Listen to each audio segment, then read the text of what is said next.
It's the Movie Toasty Show, here for you. Dennis and Adam joke about orgasms and sweet movie reviews. We talk about TV too, right? I think so. Yeah? Yeah. Yeah. Movie Toast.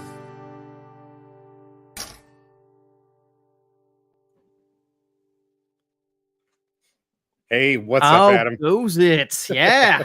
Woo. Talked right over you on that. Episode 190. How you doing, Dennis? Good. I can tell we're both excited to get into some reviews this week. That's for sure. It doesn't happen that often, to be honest with you. One of us is normally good. One of us is like, Normally, I'm pissed about something. So yeah, this is a nice change. Hopefully, works out for the show later on. It was good. I think Memorial Day weekend all around. There's some big flicks to hit theaters. So, and there's always the family gathering, that side room that has the TV going for the people that don't want to socialize. So we go watch movies over here. But I feel like it's always something weird and something banal, and it's like, really, do I care about what that is? But right, or like Lord of the Rings again, or or a Harry Potter movie. But I mean, it's easy. You toss on one of those stations to get marathons happening. Why not? Right, the crowd pleasers. Sure. Yeah, definitely. But anything new and exciting? Maybe not the most exciting for everyone else. Was just telling you I'm excited to be on a faster internet connection. We've changed services so hopefully it'll make our lives a little bit smoother here on Movie Toast for you guys. Look crystal clear. So if you folks don't know, we have a live stream that we do, and then it's over on YouTube as well. And sometimes Dennis comes in a little glitchy. And sometimes I come and go. We're upping our shit a bit. There we go. It gets tough, try co-hosting a show from coast to coast, but we keep making it work for you toasties. Don't you worry. Hey, you got to live your life like a Tarzan hit. All right, man? I don't even know if that's the I love it. It is something like that. Like something silly. Like the climax in Tarzan or climaxing Tarzan or something. I don't know. That's great. Which brings us to our first segment of the show, everybody. Yes. I'm talking about it. Polls.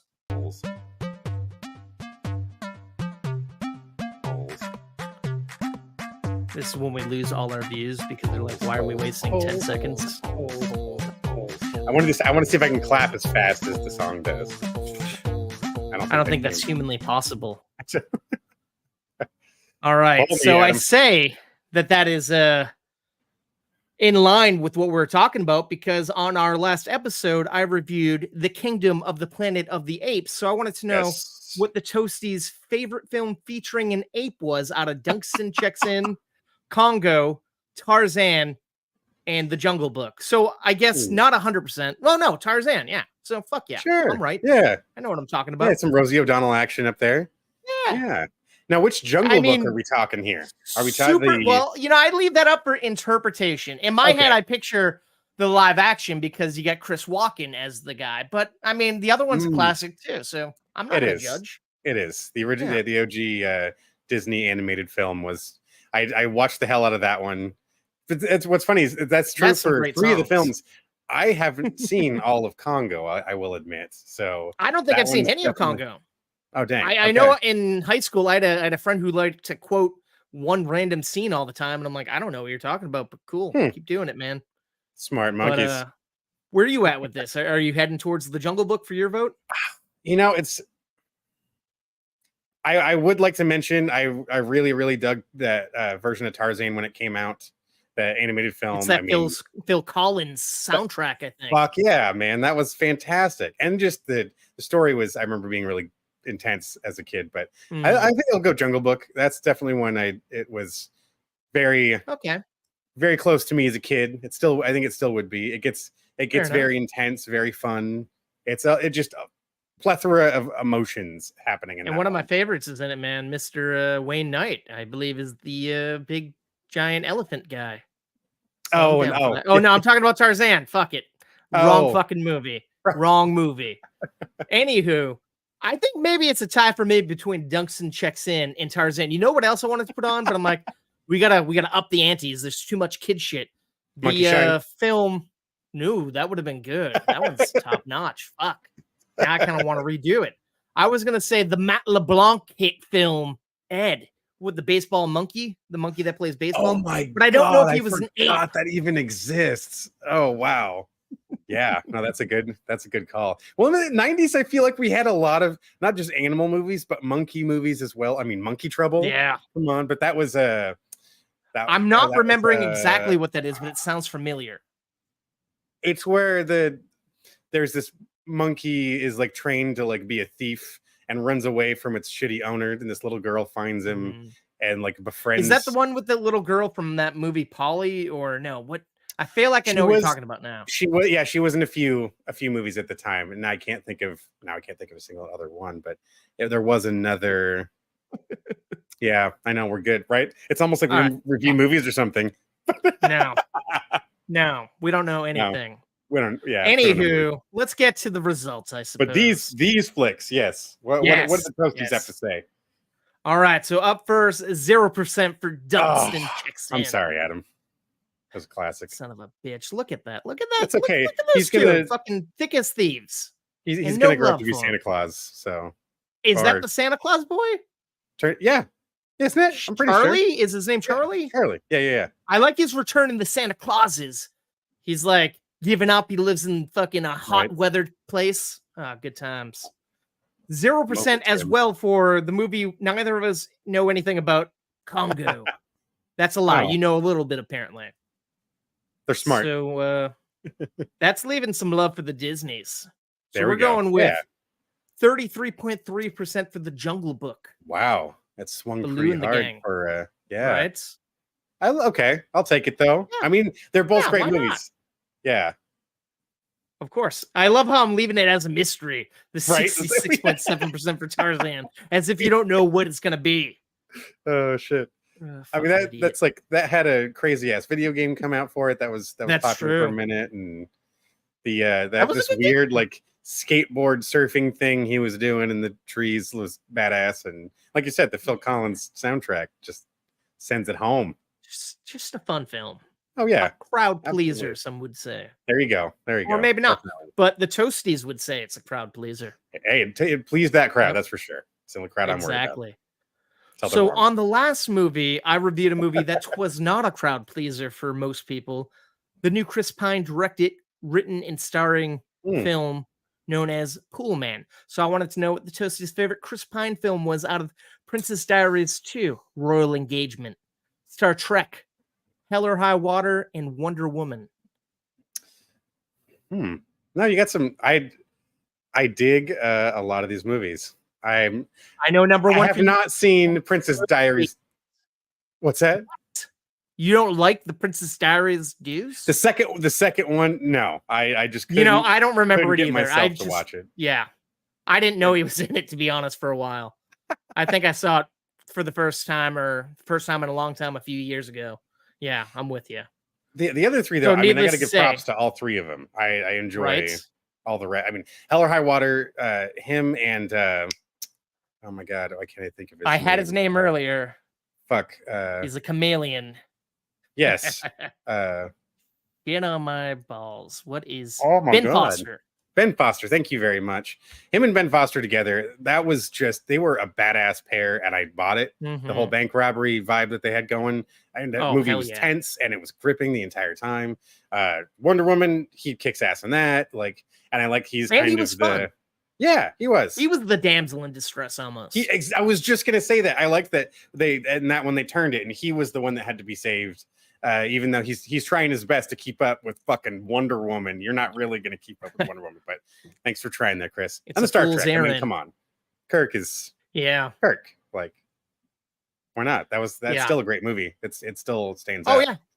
It's a fantastic film. I don't even like Star Trek, but that got me on the Star Trek train. Yeah, dude. To be honest, same here. I say that, but I did watch, I guess, a decent amount of various episodes of things. Dirty liar. But the JJ's Star Trek first entry was fantastic. So I think that's going to be what I go with.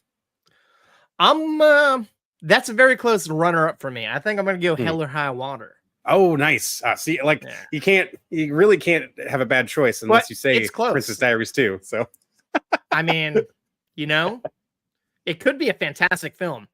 They're coming out with a third one. There's a lot of talk that it's in motion. Boy, you gotta get ready. Go back to Geneva or whatever the fictitious place is. Well, what about these toasties? What do they have to say? Yeah. Princess Diaries all the way. 7.7 for the Wonder Woman. Oh my God. So someone did say, okay. It's just hilarious. Wow. I just talked too much shit about them diaries. Enough people said, not just someone, multiple people had said at some point, Princess Diary is better than Princess What's her name? I was going to say Diana. No, she's Diana something. Is she Princess Di? No, it really doesn't matter. I forget. Yeah. Sorry. She's a princess of some sort, I believe. Yeah. Oh, no, I'm talking about Wonder Woman. Oh, Wonder Woman. Oh, yeah. Yeah, Princess Diana. Yeah, she's the... That's ironic. What is the name? I know how you take her out. Paparazzi. Island? Limo. No. She'll be done. Oh, Jesus Christ. She's got a flying jet. Or an invisible jet. She doesn't flying jet. I hope it flies. It kind of defeats the purpose, but I mean, she just skips over the... It's weird. I don't know. I just think of the Super Friends, like just the hilarious representation of her just like sitting while flying through the air. I don't really understand it, but I'll take it, I guess. All right. That leaves 15.4% for the Princess Diaries 2 Royal Engagement. Yeah. Fuck yeah. We can't really talk much about this, but I will say I recently watched the new Anne Hathaway film, The Thought of You, the new film over there on Amazon Prime, where she ends up falling for a pop star half her age. It's been sold as a comedy. It wasn't really a comedy. It was all right. So funny, huh? You know why? You're missing some Hector Elizondo. That's why. That's true. Been way better. You know what I saw him in yesterday that I had never seen before? And a slew of other great people. The original Taken of Pelham 1, 2, 3. Jerry Stiller, Doris Roberts. Dude.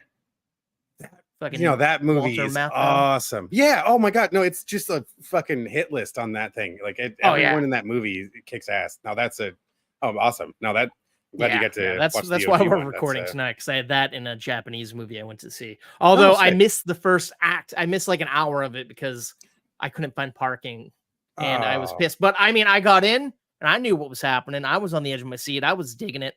I just love seeing the young Hector. He's fantastic. Oh, yeah.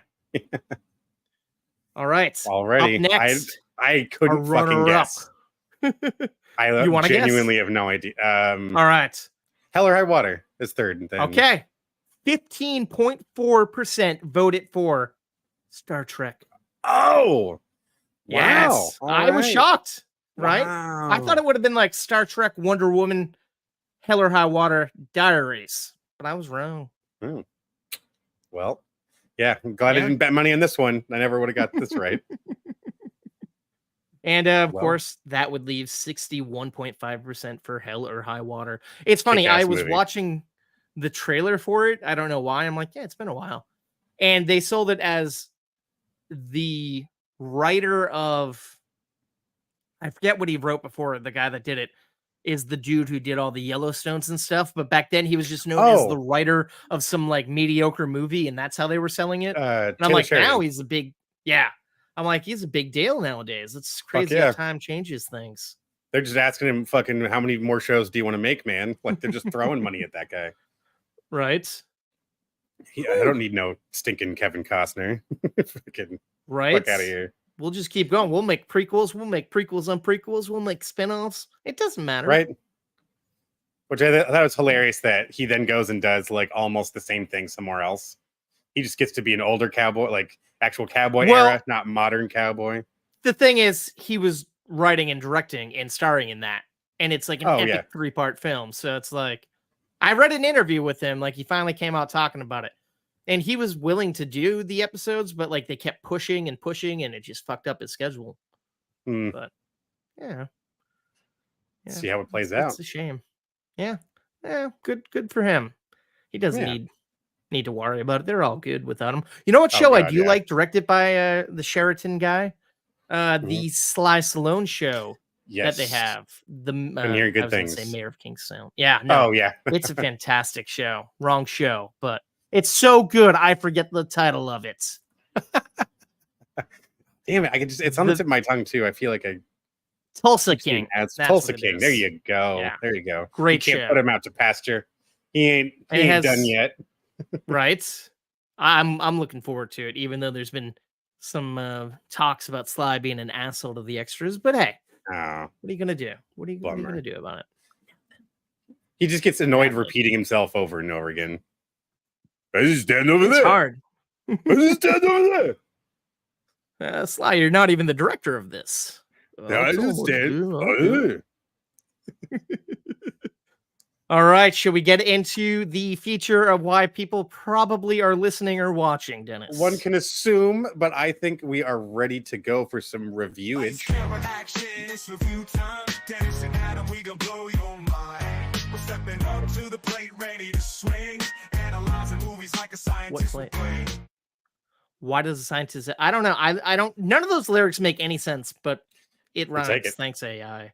Yes. Up first, we have the latest John Krasinski film, If, or as a lot of people probably are thinking about it, Foster's Home for Imaginary Friends, the live action film.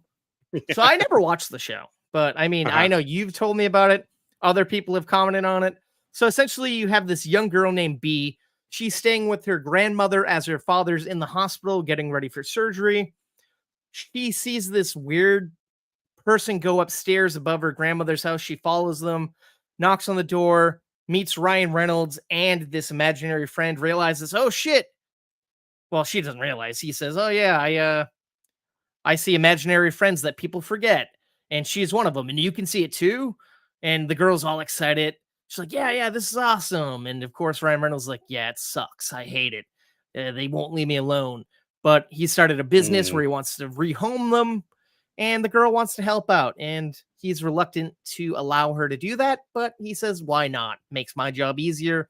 They find out not as easy as they thought it would be. And decide, why not try to find your original friends and get you back together with them? Because everybody needs an imaginary friend. Okay. So it's cute. Now, I will say, there's a lot of nothing happening in it. But visually, it's fun. You got a lot of interesting looking characters in these ifs, imaginary friends, because they look like something that a kid would dream up. The CG is not amazing, but it's not terrible. The plot is kind of stale. There's a twist that comes and you can see it coming 1,000 miles away, but it's still fine. Ryan Reynolds surprisingly isn't really giving a regular, typical Ryan Reynolds style portray of this character. Like normally he's the wisecracking, quick-witted guy, and this is more of a reluctant hero. The girl is kind of fun. You got a lot of fantastic cameos in this film, and I would tell you who they are, but you know, fuck it, I'll go on the list. So we got Krasinski playing the dad and also playing one of the friends. You got Emily Blunt, of course, Steve Carell, Awkwafina, Blake Lively, Matt Damon, Louis Gossett Jr., who they have a touching tribute to after the credits. Brad Pitt, Vince Vaughn, Sam Rockwell, Chris Melini, Bradley Cooper, Sebastian Maniscalco, Jon Stewart, Bobby Moynihan, George Clooney, and Maya Rudolph. So many other people. It's like a killer's row of cameos that pop up in this movie. And I will say, it's fine. It's serviceable. It's just not as fun as I had hoped it would be. It's an hour and 44 minutes, but there's not a lot of substance. But I get it. I'm not the right market for this. I think this might be good for kids. They would probably enjoy the vibrant colors and the fun stuff happening on screen. Sure. But for me, maybe not so much. But I will say it's directed well. The cinematography is fun. The voice acting is, of course, fantastic with that level of cameos. But yeah, I'm going to give If currently in theaters 2 slices of toast. 2. And I feel like that's slightly higher than I want to give it. But it feels about right because it's not a slice and a half. 2 feels like it's a mediocre, decent area to okay. Yeah. Fair enough. Okay. Yeah, I was wondering about this one, man. It was like I mean, as you were saying before, the first time I saw the trailer, within the first 15, 20 seconds, I'm like, wait a minute. I feel like I know the story already. This is a little strange. 100%. Why are we? Oh, and then it's like, so sounds like they did pretty much go that route. We got some fun comments coming in on the long time listener. There we go. A good friend of ours, Mr. Rick Tamayo. He's joining in the fun here. Steve Harvey is not in here. And yes, Kevin, we are going to be reviewing Bad Boys for life. Not Ride or Die, unfortunately. Sorry about that. Yet. We're getting prepared for next week's release, which will be reviewed on the next episode. Sorry to get you excited and to let you down. But maybe you want to hear a review, get a little refresher. Yeah, exactly. It's nice to have that refresher coming into the next film in the series for sure. Now I just want to see Kevin be like, no, fuck you, I'm gone. Which I understand. Thank you for staying with us this long. Don't go. No, but so yeah. I guess let's get over to your review of Mike Lowry, and I forget the other guy's name because I didn't finish watching the movie yet. It's all good. This is the classic return of our favorite. Oh my gosh, I'm sorry. No, I'm not. I had all my shit all lined up here, and then I clicked. You son of a bitch! Clicked the wrong thing. This is the third film in the Bad Boys installment, Bad Boys for Life. So this is Mike Lowry and Marcus Burnett coming back some years later. Yes. They're still doing the job. It's been 25 years. They've been partners. They've been kicking ass in Miami. And it's we're just right out the gate. It's Marcus's daughter is having a baby. He's becoming a grandfather. And it's really setting up this, like, we've been doing this a while. Maybe we should consider like slowing it down just a little bit. We're not like spring. Which is ironic because he wanted to retire in the second movie, or at least leave his department to get away from right. So he could still, and better focus on his family at home and be more involved in that stuff. And again, that's kind of the setup for this one. I think right out the gate, though, it definitely has this it's very familiar, but a little different, as this is the first film not directed by Michael Bay. But he does make a cameo. He does. That was hilarious. Around. The wedding planner, the wedding MC was great. I'm going to slaughter this name, and I really apologize, gentlemen. But Bilal Fallah and Adil El Arbi are the directors of this one. And I got to say, like, the first 30 minutes, they did a good job of just like boom, boom, boom, beating out all of the information you needed. They really set you up for how the rest of the film was going to go. But there was just something. It's like remembering that, like, that restaurant you really liked as a kid, and then going back there and you try the food again, and you're kind of like, oh, I mean, my memories of this were really good, but why is this not? This isn't quite what I remember it being. And I think that's really what carries through the rest of the film. It doesn't quite have that punchy cinematography I'm used to seeing, or those really just violent edits. And it's like the color palette is similar, but a little different and a little softer, a little more realistic. Same with the camera movement. Same with a lot of the, like, even the stunts. We don't see them do like a really badass stunt themselves for quite some time into the movie, other than. Well, I mean, I think that's because they're getting a little bit older and they're trying to find ways to get out of that. Oh yeah, of course. But it's like it definitely has this. It does something for me as the audience member where I'm like, oh, okay. And then the story starts taking some weird turns towards the end.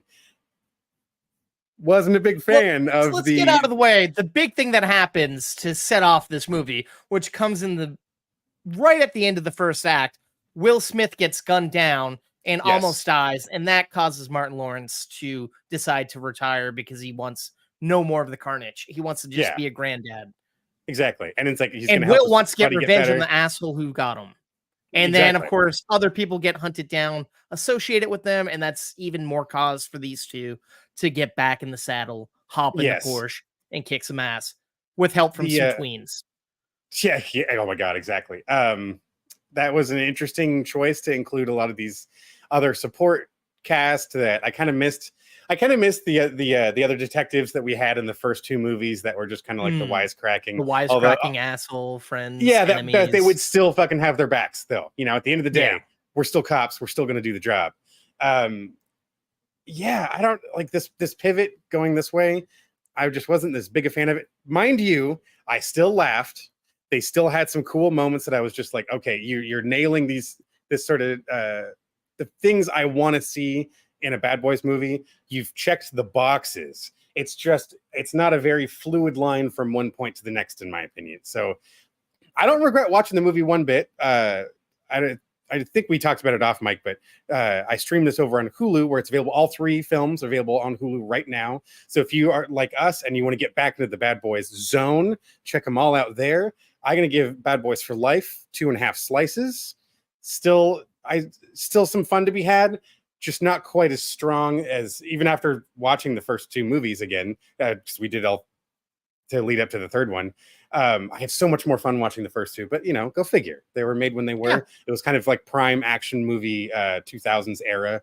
So nothing wrong with that. I do like about this one, they do try to pay homage to a lot of that stuff. They try to give you similar scenes, similar jokes.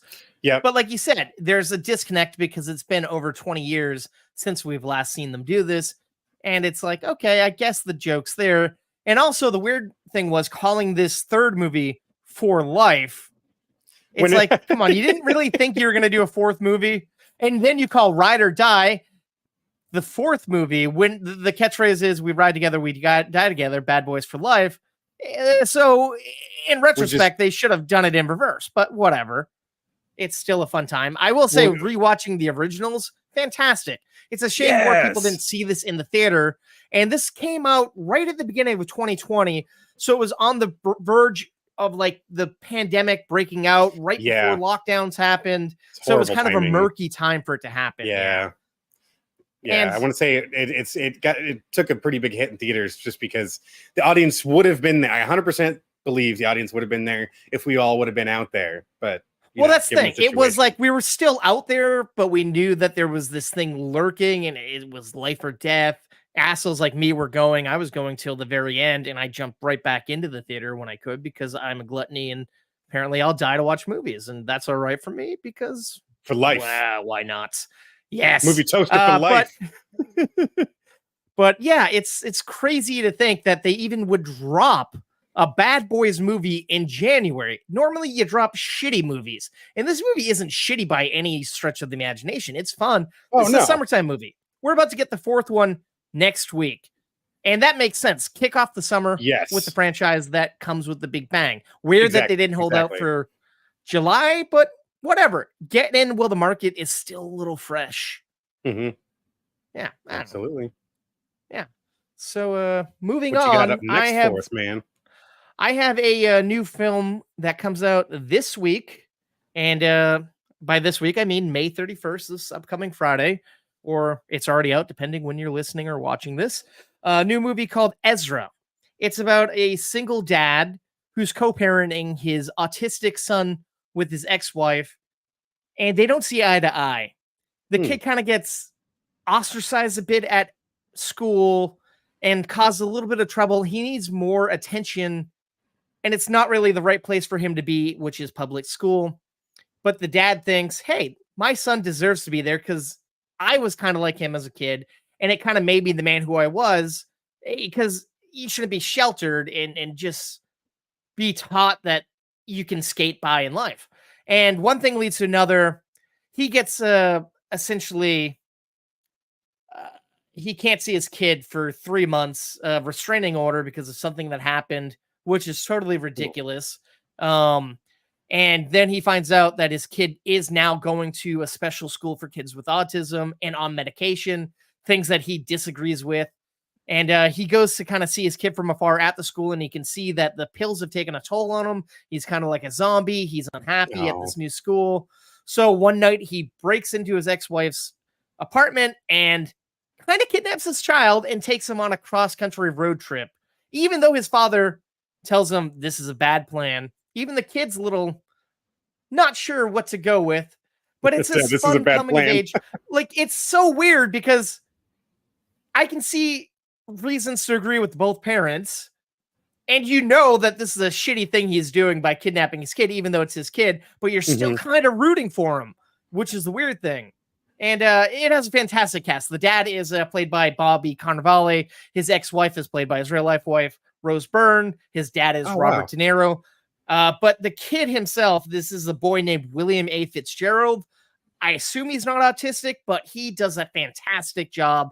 His little unique quirks and deliveries of lines are fantastic. I buy every second of it. And it has a great group of people that are joining the film. Whoopi Goldberg, who I always love, makes a cameo as a character. Rainn Wilson is this fun character. And just so many other familiar faces. And essentially, Bobby Cannavale's character is a comedian, and he used to write for famous comedians. Now he's doing his own thing. And as all this is happening, he finally has a shot to go perform on Jimmy Kimmel Live. So he'll get in front of a bigger market and hopefully blow up. Okay. So he's going to take his kid to Hollywood to go do this. And of course, there's Amber Alerts. People are looking for him. His dad and his ex-wife join forces and go to hunt him down. It's a weird, I know it doesn't sound like a fantastic film, but it is lovely. It's sad. It's happy. It's just a feel-good movie that is weird because it doesn't sound like it should be a feel-good movie. And it's odd because it's rated R, but there's nothing really that should make it R besides a lot of curse words tossed in there. Or the just the heaviness of the subject matter. I mean, that's definitely not a light story here, but that sounds intriguing. True. No, that's it's fantastic. I'm definitely drawn in. Yeah. Oh, nice, man. And I say definitely. Oh, and it's interesting because the new boyfriend of the mother is played by the actor Tony Goldwyn. And he is also the director of the film. So he's doing double duty on this, which is nice. Wow. I didn't know he was a director. And this one also clocks in at an hour 40, a nice brisk film. You're in, you're out, but you're going on quite a journey with this family. Nice. So I'm going to give Ezra 3 slices of toast. Awesome. Check there we it go. out. First 3 slicer of the episode so far. Nice, man. Yeah, no, that sounds good. Good times. Let's see if my next film can give us good times here. I'm talking about the Garfield movie, folks. That's right. Where do I begin, on a Monday, too. Look at this. We're recording this on a Monday, and it's Garfield. Goodness. Look at that. Perfect timing. That is true. Whether you like them or not, whether you like Garfield or not, Dennis, what do you expect out of Garfield in a Garfield movie? His longing for Normal, isn't that his girlfriend's name? Is she the girlfriend? I thought she was like a cat that he kind of was annoyed by. But maybe she is his girlfriend. I don't know.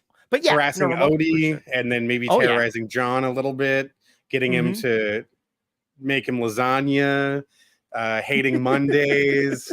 These are all the things that kind of sleeping. Yeah, 100%.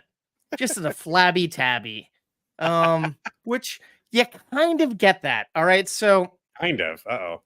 Yeah, it starts with all your classics. So we meet John Arbuckle. He's a lonely guy, and we meet a cat and his father roaming the streets. His dad says, "Hey, wait here, I'll be back." He's a kitten, this Garfield. He's adorable, and he ends up getting inside a restaurant and having a meet cute with John. And John ends up taking him home and giving him a perfect home. Even gets a family because essentially you bring Odie in the mix. And things are good, except Garfield hates Mondays, of course, sure. And there's a montage of why he hates Mondays. And it's pretty much things that could happen any fucking day of the week. Oh, but God. He views them as Monday things. And yeah. And then one night, when he gets up to eat in the middle of the night because his tummy goes rumbly, him and Odie are kidnapped. And then we find out they're kidnapped by a cat who has a problem with Garfield's estranged father. And Garfield's father shows up to rescue him. But it turns out it's not going to be that simple. This cat used to be in a gang with him, with Garfield's father. Of course. It turns out the job they were on went wrong, and she and the rest of the gang got sent to the pound. And he got away scot-free. And she's not happy with this. So she says, you know what? We were doing a job. We were getting milk from a farm. So I want you to go with your son and this dog to go get me milk. And I want interest for all the time I spent inside the slammer. Oh my God. And that turns out to be gallons upon gallons and bottles upon bottles of milk. And they're like, we'll know if you're doing this or not because I'm sending my goons to watch you. And then it becomes a heist film about Garfield, his dad, and Odie breaking into what is now a giant conglomerate, a big place that's not a small little farm like it was back in the day. And they got to figure out how to break in and then to get the fucking milk out.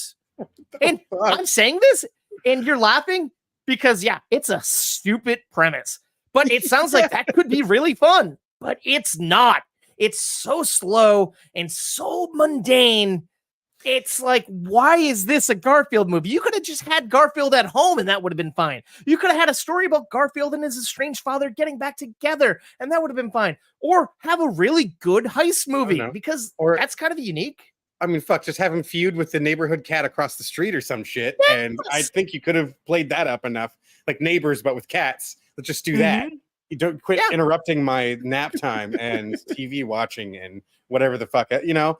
Oh my God, that is so like overdone sounding and just like, oh my God. Oh my God. Wow. This movie is essentially a giant commercial. There is so much product placement in it left and right. God. Things that you don't expect to be in a animated movie is tossed in here. And it's like, why? I don't know who's asking for this. And Chris Pratt is like phoning it in. He's not really giving it his all, which shouldn't be surprising. But I'll tell you, his father is played by Sam Jackson. A weird combo. Okay. Also, not very emotional. It's just kind of like he's delivering lines, not at a Frozone level of excitement. I'll tell you who really steals the show. This one. Who really steals the show is Odie. And Odie doesn't even talk, but he's doing this wacky stuff. He's kind of like Garfield's assistant. He kind of can predict everything Garfield wants and needs. And he's cute. But I will say, I guess, yes, I'm not the right audience for this. It's made for children. The animation looks interesting. It's not really a regular CG look. It has something that's slightly off, which is kind of cool. It did have fun little moments, but oh my goodness, this movie was 1 hour and 41 minutes, and it felt long, really long. Oh, no. Yeah. So, I don't know. The Garfield movie, sadly, not for me. Could be for you. I don't know. But I'm going to give it 1.5 slices of toast. Ooh, yeah. Yeah. It's one I definitely was not holding my breath for in the era of Chris Pratt phone-ins. I was like, no. I think let's not make the job even easier for the guy because we'll do even less. But well, it's crazy. This was neck and neck at the box office with Furiosa.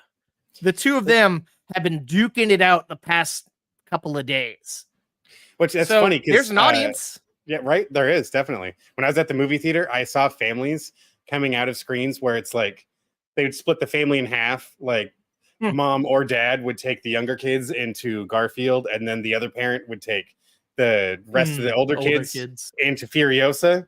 And you're seeing them come out, and the facial expressions they were making were so fucking funny. It's just like you could tell there'd be like oh my God, I should have seen that one instead. Like oof. There was a lot. There was a whole lot of Garfield buckets not getting purchased behind the counter. That's for sure. Well, let's talk about that for a minute. What is up with all these buckets? I feel like that's every the real moneymaker for having theaters. A cup and a bucket, and it's like a $1 difference if you look at the menu. That it's actually the same price. You're not really even charging that much extra. It's if you split it all out, then they charge you. I don't know, dude. I feel like these things are super expensive, man. Yeah, okay, but I could be wrong. I was seeing like at least in my neck of the hood when they're offering like the combos. It's like $25 and you get this stupid novelty popcorn bucket and the drink, which is like, if you look at the menu, just the normal popcorn and the drink is the same price. The only difference is the novelty bucket's a lot smaller. So you're getting a lot less, but I guess it's refillable. I guess if you're going to see fucking Garfield, you're going to get up and refill your popcorn 17 times. But now it's like, as a child, I would love to get things like that. I'd go out of my way, get the cool graphic cups and stuff. But now I'm like, what's the practicality? Am I really going to be using it? But I will say, I do see online, I get emails from Alamo Drafthouse. They have really cool, like, cups that remind me of, like, what McDonald's used to sell. Really cool designs. And I'm like, I wish my closest Alamo Drafthouse wasn't so far away and I didn't have to pay to park, because I would be buying the shit left and right. And then saying, what am I going to do with this? But it's different when it was like they had the, like you said, the cool glasses. I mean, I remember the Flintstones and the Batman, the Batman ones. Like those were so Batman fucking cool. Returns or Forever, I think. Batman Forever, I want to say. Those were, that stuff was great. It was great promo material. But these big plastic cups, they're just like, okay, you're gonna have a stack of them in your cabinet one day before you're finally like, all right, fuck this. Here you go, Goodwill. I mean, shit, we were rocking a Cowboys and Aliens one from when Regal from 7-Eleven used to have. That's right. That's where it came from. Yeah, for like the longest time before I'm finally like, okay, sorry, James Bond. It's time to part ways. But I'm gonna move to my Hangover Part 3 Slurpee cups now. But yeah, no, man. I will say these novelty cups in popcorn containers are cool looking. Some of them. But it's like, what's the practicality? Fun design. Yeah, exactly. And it's at the end of the day, what the fuck are we doing with this thing? Like, I don't know. It's cool in that moment, and then I don't know. I get it totally being that thing that the kid screams at their parent about getting, and they're not going to shut up until they get it. So it's just easier to just give them the thing, and they'll be occupied for that period of time. But now you're going to have this Barbie car that holds popcorn. Like, I don't know. It's so strange. Yeah. Well, I'm glad that we're on the same page. I collect random shit, so it's not like if I had my own and areas to collect this stuff, maybe, or it's expendable cash, but that's just not me apparently. Sure. Oh, yeah. But yeah, and I'm always like, ooh, that's really cool. I kind of want it, but no. Rick Tamayo here is asking if we remember, or you remember Front Row Joe from Cinemark. I don't know. It's I don't recall a Front Row Joe. Rick. I don't. But no. My God, I bet if you told me a little bit about it, I would remember said character. It sounds like something I would 100%. Sounds like a story I'd like to hear there, Rick. That's for sure. It sounds like something that we did probably talk about, and I'm just forgetting it. Apologies. Oh. Anywho, let's wrap things up with the movie that I think we'll have a very good conversation about. Yes, sir. Yeah, Furiosa, the Mad Max saga. Mm-hmm. Yes, this is the prequel chapter for a specific character in our Mad Max universe, telling the story of Imperatus Furiosa, the driver of the war rig from Mad Max Fury Road, who had incredible acclaim, was known throughout the Citadel. Even the ruler of the Citadel himself, had pure faith and trust in this woman, and we get to finally witness her story, her comeuppance, and how she got to have the name and title of Imperatus. And this is a pretty kick-ass story. We're jumping right back into that George Miller world. Anya Taylor-Joy and Chris Hemsworth are our main two characters. But to be honest, they're actually joined by several other cast members that really do a good job of keeping the attention on them. I really dug Tom Burke as Praetorian Jack. That was a cool Max-esque character. Fun. That was like a good, you could tell was a good influence on that sort of character. And then bringing back a few of the cast members, Nathan Jones as Rictus Erectus, the creepy as fuck. Is he the nipple twister? Because I love every second of the nipple twister. That's the people eater. That's people eater. Or the person eater. Well, that guy is my hero. I want to spin off for him. Did you notice his cufflinks were boobs?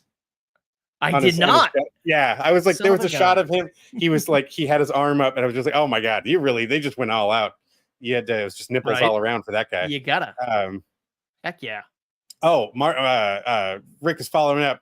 No, it was a mascot from Cinemark, and they had their own bucket and drink from the 90s. See, Cinemarks weren't up in Oregon, so I didn't grow up. Yeah, we didn't grow up with the Cinemarks in our areas. This was but I bet some other people might know them. Act 3. I'm intrigued. And Regal were the chains up by me. Act 3 other stuff. Like anywho, yeah. So we're starting our story way back when Furiosa is a young child. She's got a sister. She's living in the green place that was referred to in Fury Road. And it's a thriving society, a very peaceful society. They are very self-sufficient and are more or less unaffected by the radiation in the outside world, with the exception of a roving band of raiders comes in, finds the green place. They are able to find the edge of the forest, and they really start. So okay, no, sorry, we just got to get rid of some what's up stuff here. No, I'm just deleting. So they're sorry, please go. They are essentially attacking a horse, hacking a horse in parts so they can get food to bring back to their group of people. And young Furiosa sees this and takes action, tells her sister, stay back. And she wants to go and cut their gas lines, which honestly seems kind of pointless to me because I'm like, well, now they're stuck at your place. So I don't know why you're going to do this. They don't want them to escape and tell everyone where the green place is. To tell people about it. If she can slow them down, the rest of the village can come and kill him. Yeah. Because they're clearly quite capable warriors, as we're about to see when her mother, after she gets taken and her mother is in pursuit for days into the desert. Like, I mean, it's all right. I love that the movies waste no time in placing you in just that high tension just zone. Like, and it's, of course, what would any parent do? Anything that they could for their child to get them back from just pure evil, as they would have viewed them in this situation. And that just kicks off the entire, the domino effect of the rest of the story. And fuck, man, I feel like it never lets off the gas. So to speak. The visuals are, okay. Here, let me say this. I have mixed feelings about the visuals of the movie. Because it's not as practical as our other four films. Yes, sir. Yes, exactly. Stripping that away really made it feel a little more cartoony looking. But at the end of the day, the wardrobe still looked on point. Everywhere like the cast was, like this physical sets that they were on, the practical sets, felt real enough. And I liked this. I mean, I love the Mad Max world. And you saw them dirty, grimy, get beat up, and it evolved in the way I felt it should. The characters I thought were rich. All the various gang members, distinct personalities throughout. You weren't just getting cookie cutter people over and over again, with the exception of the ones who needed to be, like the War Boys. I mean, we already know what they're like coming into the movie, and just to watch that the one that just willingly dove into the crowd of the other biker gang bombings. These guys are hardcore, and it was a great clash of like really showing the power that Immortum Joe has right out the gate. But man, no, setting up the world and all the movements of the like the politics within this framework, I thought was really cool. Gotta say though, there was a lot less Anya Taylor-Joy than they advertised. Yes. So this movie is 2.5 hours shy of 2.5 hours. Yep. And it is a saga because we're going through 15 years worth of someone's life. And we're essentially following a young girl who is the young Furiosa, who is already a badass in her own right, already standing up for herself, kicking ass, and just doing what needs to be done. And this girl is essentially the star of the movie. She doesn't even really talk, which is fantastic. She emotes good. So perfectly. Yes. And then Ayla Brown. There we go. She was fantastic. I mean, it owned every single scene she was in. And I believed like the intensity she was portraying. Like she's the young Charlize Theron, like embodied 100%. In it, and she, like 100% nailed it. Her casting was so on point. Well fucking done, you guys, for giving that girl a shot, and she's gonna have a killer career. I'm sure after this one. Now that is one of my quarrels with this. I will say she, of course, ages because she needs to become Anya Taylor-Joy, and Chris Hemsworth does age. They gray him up and give him a little bit more of a gruff. They give him wounds too. I noticed Joe and other people and his boys, they don't age. And I'm like, all right, everyone else is aging except for the fucking leaders of this like Citadel area. What? So in my headcanon for a lot of that stuff is probably radiation exposure. A lot of those guys are clearly have been near some stuff, especially a lot of the war boys. I mean, so many of them have visible tumors on their bodies, just like Immortum Joe does. All of his sons are mutants. Like, so I feel like their scaling of their lifespan is very different from a lot of our other characters here, who, especially someone like Furiosa, she grew up in a place where she was largely untouched by those things. Max lived in like a pretty normal life when he was younger, leading up to the final crumbling of the rest of society. That I think that's why he ages kind of timelessly. But then Hemsworth, he's too active. He's in too much rough shit. Being the leader of that gang, he gets into too many situations. Gets in over his head. Yes. And that's what I like about his character. He is doing a fantastic job with this character. Now, I will say, is the character written perfectly? I don't think so. But everyone's kind of flawed, which is nice. And I like the fact that you hate him, you despise him, but then other moments you kind of love him. You like his yes. And my favorite part about him is the placement of the teddy bear on his body, and the fact that like he just owned that red dust all over his body. He wasn't afraid to do whatever it took to get shit done. Not just I like you mentioned what is it? The sky blood. Yes. I just think is what they call the chalk fucking flare. It's not just the red for me. It's all of the phases we see him go through. Its color is so important to his character. And like you said, it's the placement of things on his wardrobe, and the wardrobe itself speaks a lot to just what he's going through, because he even matures and changes. You can tell, although he's the leader of a very cruel biker gang at the beginning, he still has some piece of a soul, and he's trying to keep some sort of peace and negotiate to a certain level. And he does have and he was a surrogate father figure to Furiosa, even though she didn't like it, but he could have let her die or tortured her. And he nurtured her. I mean, yes, he wanted to find out where the green place was, but it was so much more than that for him, I think, which was nice. I think, I genuinely believed he didn't want any harm to come to her. Whether or not that story is true about his family that he keeps mentioning, I kind of like that bit of intrigue. We've never really got any proof. He just carries around this teddy bear that's kind of like, well, he could have just picked up a teddy bear he likes. But sure. Like you said, the movement from it going to his back, to his chest, to like his groin, to the parachute he wore as a cape that was very Christ-like Messiah imagery, being perfect white, to it getting stained red like his beard, and then slowly the dirty black soot from living in Gastown and all of the battles he was facing. Like, I love that degradation. He clearly broke his leg at one point, and he's rocking the Mad Max leg brace. I like seeing him devolve, and then he becomes more manic and more angry and just way more violent and much less predictable. His own turning against his own members of his gang. I love the range that everyone gets to experience, that everyone gets to portray, except for, I hate to say it, except for Anya Taylor-Joy. Fan of hers. Yeah. She's so talented. I still like Queen's Gambit was still probably one of my favorite things she's been in. But like, she's just not enough. She doesn't have that Charlize vibe. It's okay. Here's for me, one of the great things about Charlize in Fury Road, you get so many killer shots of just their smoldering eyes, as is just like she's just gonna murder you with their fucking eyes, just like that, exactly.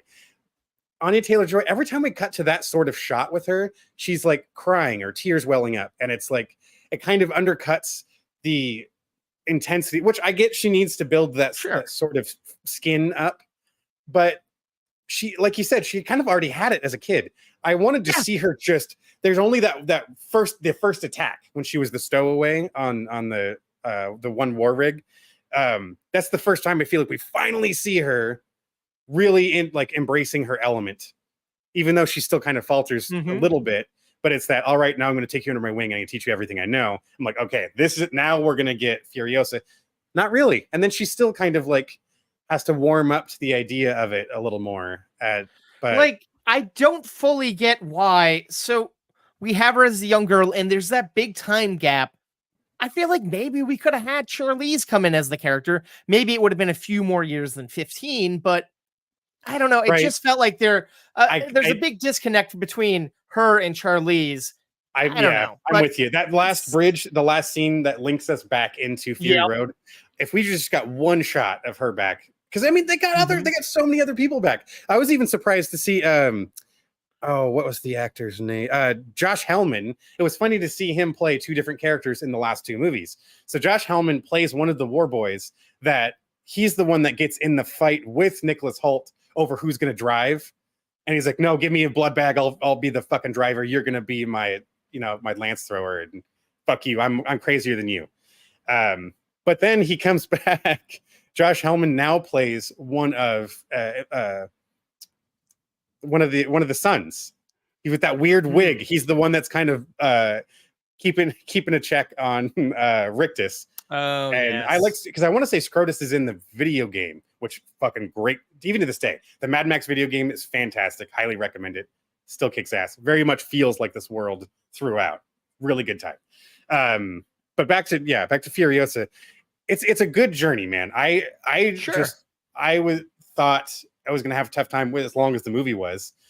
So, keeping still in my seat, but man, I just, like I said, never lets off the gas. And now, did you see it in any higher format? Like saw it in IMAX. It was an AMC IMAX, but it's still a big fucking screen. Yeah, bigger than your normal. Sound was killer. I was telling Adam before coming in, this was actually one of the best theater experiences I've had in like maybe 2 years. Everyone was clearly there, clearly excited to see Furiosa. The one guy who was talking for the first 15-20 minutes, two or three people finally yelled at him to shut up, was quiet the rest of the movie. No one had the phones out. I didn't have to hear a bunch of people's food wrappers and shit. Everybody was sucked into this movie, and it was a lot of fun. It was a lot of fun. It wasn't quite Fury Road for me, but see, everyone's saying that, but I honestly like this a lot more than Fury Road. I enjoyed Fury Road, but I felt like Fury Road was like, all right, we're trying to flee this area, but yet now we're going back to the area.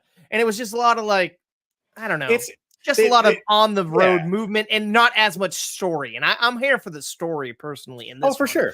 But I totally get that. I totally get that. What is interesting, I didn't know until I recently found out today that this was written before Fury Road. So this was all just backstory. And it's like, if we got this first, it's like, oh yeah, this is badass. And then if we got Fury Road next, it would have been like Dune to Dune 2. It would have been like, holy shit, a nice 1-2 punch. And I don't know. And then also we haven't talked about that little tiny cameo that pops up in the middle of the movie. Just that one quick shot of yeah. It was interesting. Was it necessary? I don't know. Probably not. And see, that's where I'm with you. I wish we would have seen a few minutes of Charlize Theron in the movie, because it would make the time jump make more sense.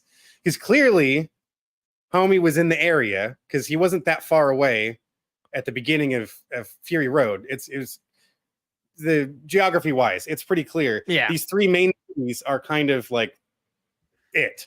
There's lots of land between. There might be little pockets of like, roving gangs and small towns and bands, whatever. But between the Citadel, Bullet Farm, and Gastown, he was in there somewhere. So it kind of made sense. There was some familiarity, but he's clearly had never been in the Citadel, so didn't know about any of the structuring of that. So that felt kind of weird that they did it right there. If anything, it should have been a little further, I think a little closer to the end. But what I do also like about this, you don't have to see any of the other Mad Maxes. Hell, you kind of get a recap of Fury Road in the credit scene of this movie, which I didn't stick around for, but it was kind of an interesting thing. And I think that's what made it so jarring that it wasn't Charlize by the end, because it's like, oh, now we're seeing something that's not her, but it's, I don't know. But yeah, you just suspend a little disbelief in that moment, and it's like, oh, okay, I guess we could let that one slide. But enjoyable, fantastic film. Oh, this is what going to the movies should be like.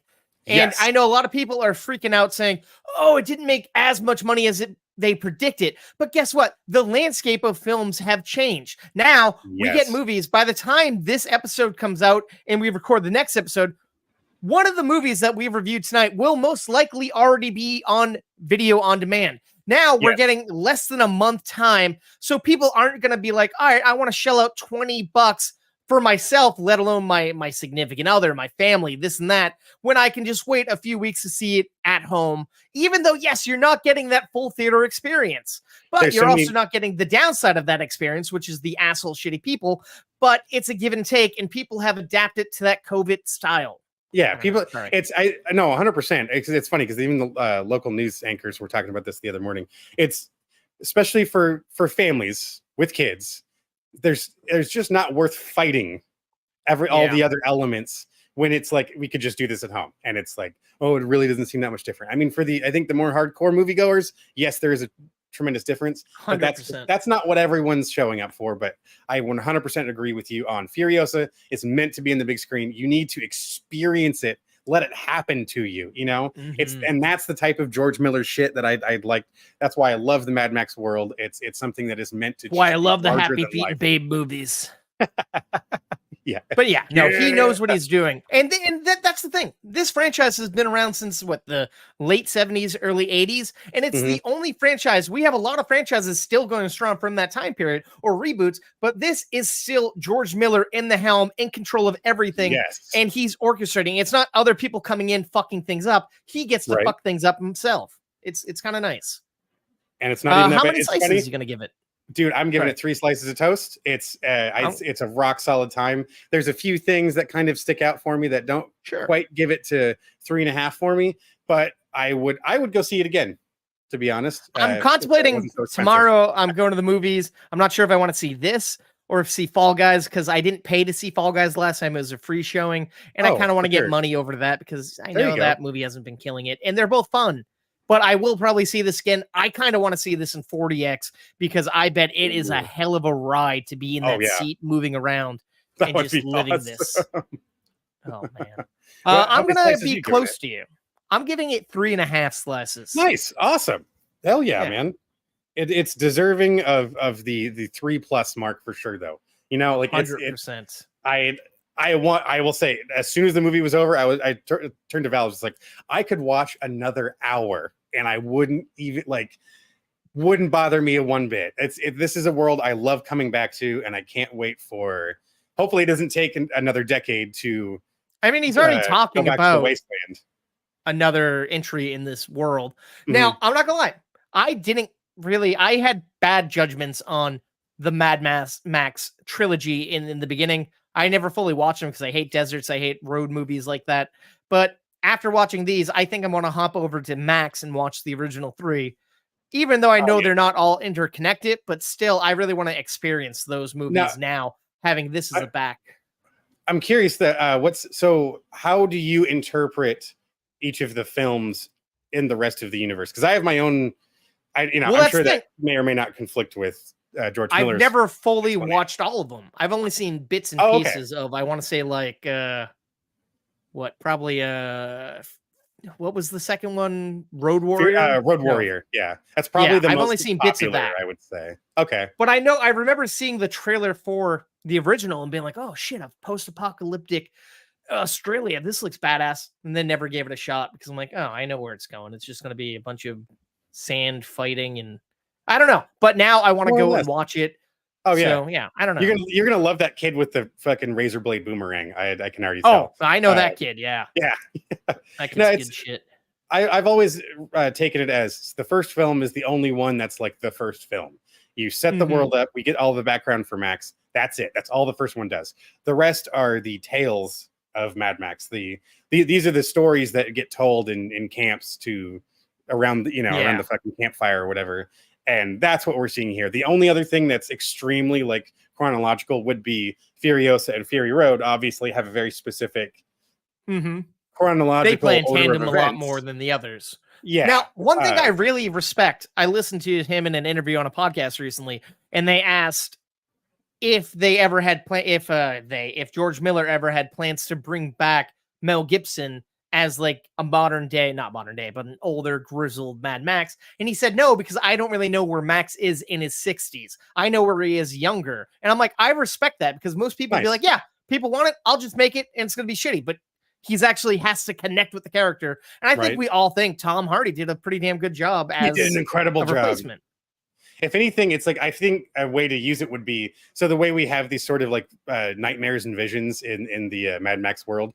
It would be kind of cool to see Tom Hardy speak to an eventuality of him that may exist. It's like if he would see cool. That would be a cool cameo of it. He doesn't even need to talk. We just have Mel Gibson just rugged as fuck, and it's like if you want to even survive this long, you need to fucking push through the fire and whatever the goal is of that particular story. I don't know, something like that. I think would be the only reasonable way. Otherwise, he's supposed to be like a timeless character, and these are all like I said, these are all stories kind of like a James Bond style character. Yes. Yeah. His legend lives on with the folks of the wastelands. Yes, 100%, 100%.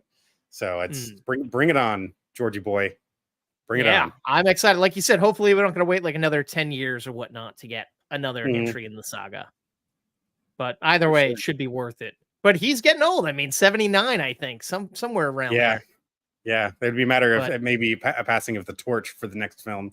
But and the fact that he may was hold a on surgeon before he made the first movie, that blows my mind. See, that's what he just wanted to tell a story.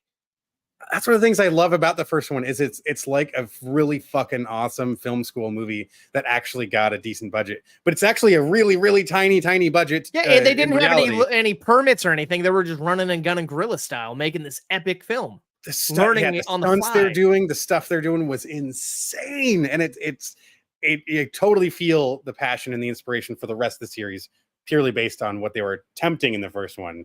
And then obviously it flourishes as we go down the timeline. But hell yeah, man!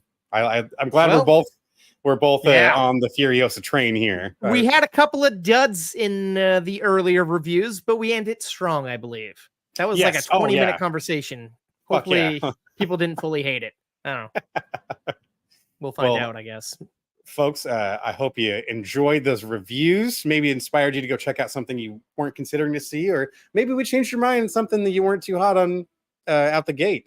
But if you want to let us know what you think or don't think about our reviews or any of the films mentioned, please go follow us on the social media handles. I did the wrong order. See, I did it again, just like last time. I skipped around. Nobody knows besides me, so just go with it.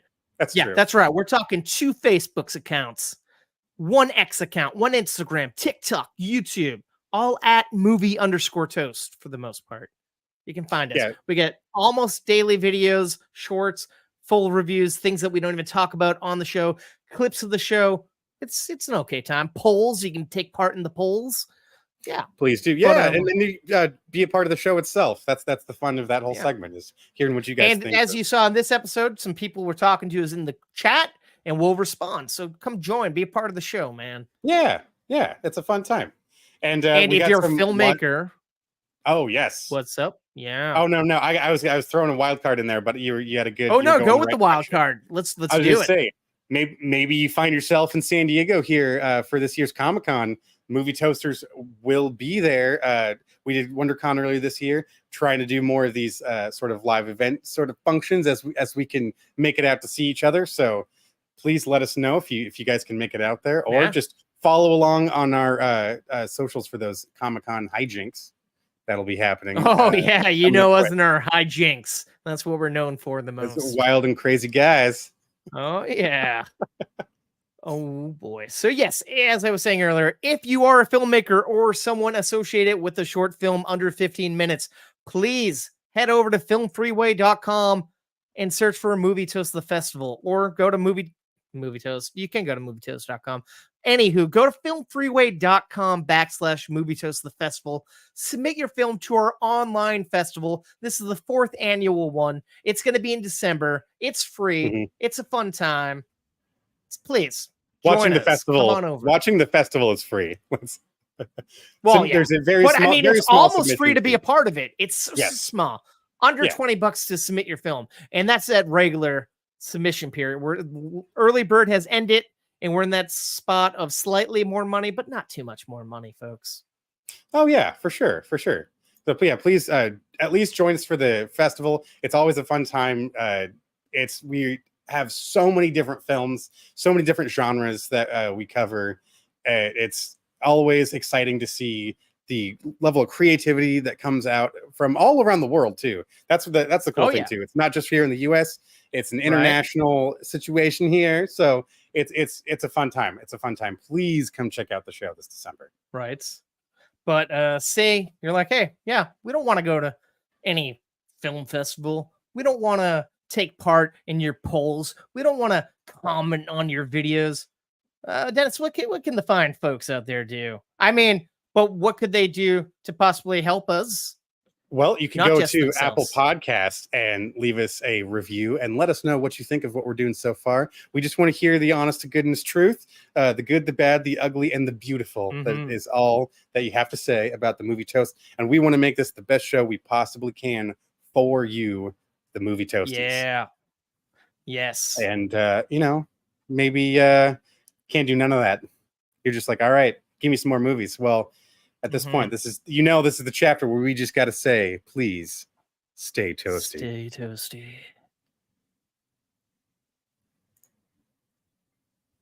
I'm the Dennis, they're the kings of the real. Reviewing new movies, they keep it real. Coast to coast, from LA to the east. On the podcast show, they feast on the beast. Adam's bringing knowledge like he's Professor X. Dennis with cuts deeper than Wolverine's claws. I guess Marvel, DC, they know them all by heart. Breaking down the plot, tearing every scene apart. They got the juice like Tarantino's Pulp Fiction. Breaking down movies with a sharp precision. Adam coming in hot like a John Wick hit. Dennis bringing the heat like the climax of a Tarzan flick.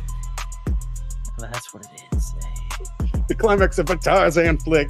I fucking love it. I kind of picture Tarzan coming really hard. Oh my god! That's while swinging through, backed up cum. While swinging through the he's like Spider-Man. Maybe that's how he swings. He doesn't have vines. He'll make them. I'm not gonna judge if it's that strong. I don't think Disney's going to be on board with. I mean, that, Tarzan's not just exclusive Tarzan. to Disney. Tarzan is public domain. You're right. It is. Tarzan You're going to tell me if I went on Pornhub right now, fuck it. I bet I could find a lot of Tarzan porn if I looked. You probably could. You probably could. I'm not going to look for that though. That's not a. It's not a genre I'd be dipping into. I mean, someone might. You don't know. There's a little something. Now I sound like I'm into it, but I'm not into it, folks. I promise. He swears. Although he's now never what I'm thinking, seen. Oh my mean, Jane and Tarzan, they were pretty hot in the animated one, so I mean, it could be spicy. But I have not looked at that pornographic stuff. Oh, I'm not a giant fan of the hentai or whatnot. Rule 30 for it. That's not me. But now it sounds like it's me, and I'm trying to talk myself out of sounding like it's me, but making it sound like even more that it is me.